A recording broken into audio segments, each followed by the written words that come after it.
Sanskriti University for excellence in life. BTech Agri BSc lateral entry.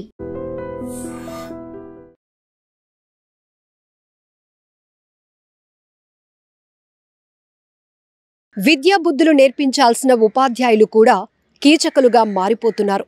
చక్కగా పాఠాలు చెప్పాల్సిన టీచర్లు పిల్లలపై కన్నేస్తున్నారు. స్కూళ్లలో కాలేజీల్లో చాలా ఘోరమైన ఘటనలు మనం చూస్తూనే ఉన్నాం.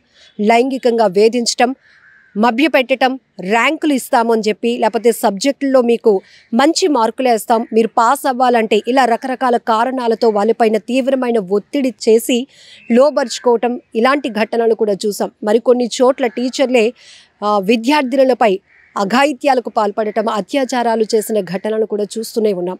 ఇప్పుడు లేటెస్ట్గా కర్ణాటకలో ఒక దారుణమైన ఘటన వెలుగు చూసింది.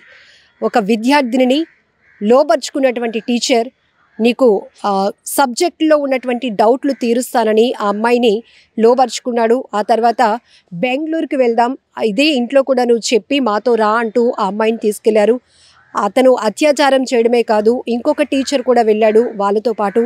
అతను కూడా వీరు అఘాయిత్యానికి పాల్పడమే కాదు, అత్యాచారం చేసి ఆ వీడియోలు చిత్రీకరించి అమ్మాయిని బ్లాక్మెయిల్ చేస్తూ మరొకరు కూడా అమ్మాయి పైన, జీవోత్సవంలో పడి ఉన్న అమ్మాయి పైన మరొక మానవ మృగం కూడా పేటరేగిపోయింది, చెల్లరేగిపోయింది.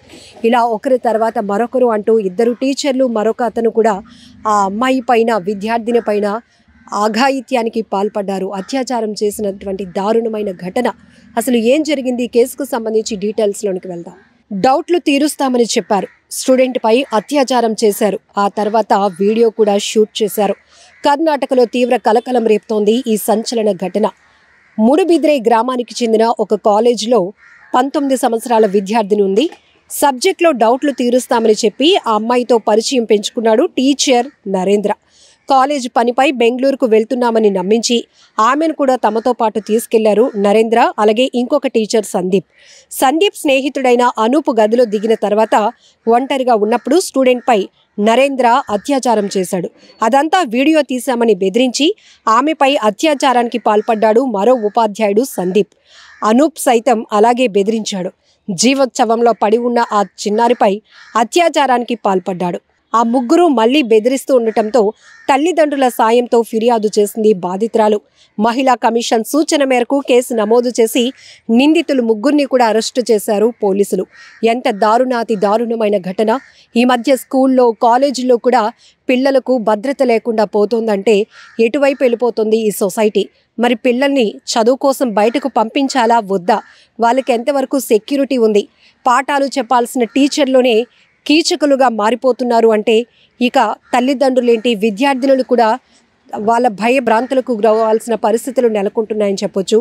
ఈ ఘటన ఆలస్యంగా వెలుగు చూసినప్పటికీ బాధితురాలు ఇచ్చినటువంటి కంప్లైంట్తో ఆ విద్యార్థిని తల్లిదండ్రులతో సహా పోలీసులని ఆశ్రయించింది. కంప్లైంట్ ఇవ్వడంతో ముగ్గురిని కూడా పోలీసులు అరెస్టు చేశారు. ఇది కర్ణాటకలో జరిగినటువంటి ఘటనే కాదు, మన తెలుగు రాష్ట్రాల్లోని అనేక ప్రాంతాల్లో, చాలా రాష్ట్రాల్లో కూడా టీచర్ల వల్ల బలైపోతున్నటువంటి విద్యార్థుల భవిష్యత్తును మనం చూస్తూనే ఉన్నాం. ఎందుకంటే వాళ్ళకు పాఠాలు చెప్పాల్సింది పోయి ఫ్యూచర్ కోసం వాళ్ళకి మంచి విద్యా బుద్ధులు నేర్పించాల్సినటువంటి ఉపాధ్యాయులు కూడా కీచకులుగా మారిపోతున్నారు. కామవాంఛలు తీర్చుకోవటానికి కన్నేస్తున్నారు విద్యార్థులపై. ఇలాంటి దారుణాతి దారుణమైన ఘటనలు ఆగాలి అంటే ఎక్కడ మార్పు రావాలి? వీరిని ముగ్గురిని కూడా ఎలా కఠినంగా శిక్షించాలి? మీరేమంటారు కూడా కామెంట్లో మెన్షన్ చేయండి. నిజంగా ప్రస్తుతం ఉన్నటువంటి సమాజం దేనికి ప్రయారిటీ ఇస్తుంది? ఆర్థిక సంబంధాల చుట్టూ మాత్రమే తిరుగుతుంది. మళ్ళీ ఎన్నికలంగానే చాలా విరక్తి కలుగుతుంది.